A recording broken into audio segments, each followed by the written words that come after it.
Fermé et chaîné, impossible d'accéder au local du personnel de nettoyage de l'ULB depuis 5 heures ce matin. Les étudiants et personnels de nettoyage du collectif Balai en lutte dénoncent le système de sous-traitance du nettoyage à une entreprise externe. Les femmes du ménage qui travaillent à l'ULB, elles étaient dans un étage, ils étaient 2 personnes qui travaillent plein temps.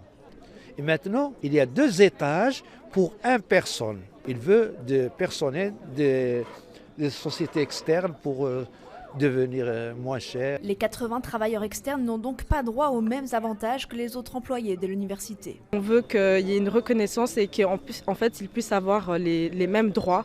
Ça va être par exemple par l'accès à la cantine. Si on est externe, en fait, on paye 8 € alors que si on est à l'ULB, on paye 4,90 €. C'est aussi via les services de crèche ou le Minerval réduit pour les enfants. Les membres du collectif demandent de participer à la rédaction du cahier des charges et d'une charte pour encadrer les appels d'offres.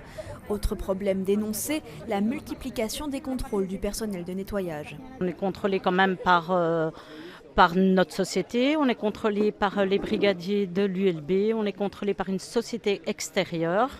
Puis bon, il faut qu'on ait un certain pourcentage qui soit fait, à peu près 90%. Si on n'arrive pas à ce quota-là, eh bien, il y a des plaintes qui sont faites. Et bon, c'est toujours un stress pour nous.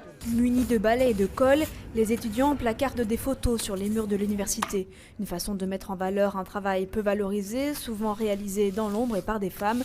L'ULB aurait refusé de prêter un local pour les exposer. Étudiants, on doit faire vraiment attention à respecter les travailleurs et travailleuses, qu'on ne voit pas toujours.